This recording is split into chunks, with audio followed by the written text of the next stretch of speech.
I'm Deborah Kan with the Wall Street Journal Digital Network. Joining me now is Eric Schmidt, Executive Chairman of Google. Eric, good to see you. Thanks, Deborah. Thanks for having me. How do you feel about Snowden and, making information that was supposed to be, classified secret information and releasing that into the public? It's really outrageous that the National Security Agency was looking between the Google data centers, if that's true. The steps that the organization was willing to do without good judgment, right, to pursue its mission and potentially violate people's privacy is not okay. It's just not okay. So in that sense, the Snowden revelations have assisted us in understanding that. It's perfectly possible that there are more revelations to come. So have you engaged on the issue with the NSA? Has Google? Well, we have complained to many, many people, starting with the National Security Agency, the President, the Vice President, you name it, as well as the Congress. There's legislation that's being discussed in the Congress, and I think it just doesn't pass the smell test. A simple example is the National Security Agency allegedly collected the phone records of every phone call of 320 million people in order to identify roughly 300 people who might be at risk. That's just bad public policy. But you can argue too, though, the lines between private and public, they do tend to get blurred with so much access on the internet. But you have to take a strong position in favor of privacy. Privacy is really the right to be left alone. Do you really want the government tracking all of those information, especially if you're a domestic citizen who's just going about your life? What is the right balance for America? Well, let's start with appropriate oversight and appropriate transparency. There clearly are cases where evil people exist, but you don't have to violate the privacy of every single citizen of America in order to find them. Okay, so I want to talk to you a little bit about China. Will China succeed in silencing the bloggers? Well, they're trying to. China decided it wanted the benefits from its perspective of the internet without the criticism and the political thought that the internet often brings. They wanted to empower their citizens, but not too much. So they recently enacted a law where if you create a stir, if you will, with more than 500 people, the penalties are very severe. It clearly will have a chilling effect. What is unclear, and I was just in Beijing, is the authorities say, oh, we'll use that for a few people.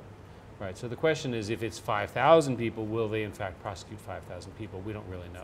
Do you feel like this is more a warning, or going forward, is this a very serious threat? The Chinese government has a view on this, and we strongly disagree with it. They don't mind little things, but they don't want things that could upend the order as they see it and the progress of the country as they see it. Google spent 5 years working under the censorship rules, and they're often involving things like embarrassment. The mayor's son was arrested or things like that. Things which should be permitted to be reported. So will Google going forward consider starting up again in China? I mean, I know 2011 was when that was it and you decided to exit China. Well, you never say never, but the fact of the matter is the Chinese censorship regime has gotten significantly worse since we left. So something would have to change before we would come back, I think.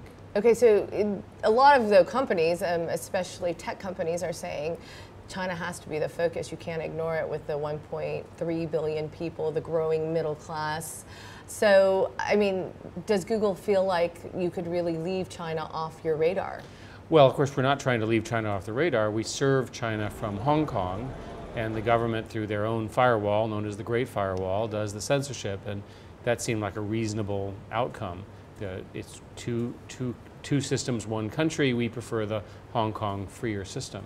Okay, I want to talk a little bit about North Korea. I mean, I know you had the trip there. I want to talk about where you believe the country's headed in terms of technology, because I certainly know. I went to Pyongyang 5 years ago, where they collected our cell phones before we could leave the airplane. And today that's not necessarily true, and you have a lot more North Koreans who have phones now, which they never did. So it's not as good as that, unfortunately. The rough situation in Pyongyang is that there are about 1 million people who have mobile phones. They have a partnership with a company called Orascom. Those phones don't roam. They don't have internet access. They can't go out of the country. We tried, and I'm not sure if we were successful or not, to open it up a little bit. But when you say you tried to open it up a little bit, what does that mean? Well, we were trying to convince them to at least turn on roaming, right? There's no question that the mobile phones are there, but the problem is they're not very useful, certainly compared to what we use.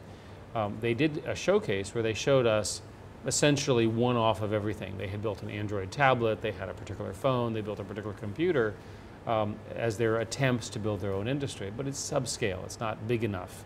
But surely you wouldn't expect a place like North Korea, especially with the current regime, to open up completely, right? Well, but you might be able to convince them that it's in their interest to open up a little bit. And opening it up a little bit is the beginning of a process. And the reason you would open it up a little bit is that they need the internet for electronic commerce and for business. And they're certainly grappling with issues of food availability, education, social unrest, and so forth. What's your next trip? Cuba is next on our list. Are you going? We're going. We hope to. Great. Thanks very much, Eric Schmidt. Okay. Thank you.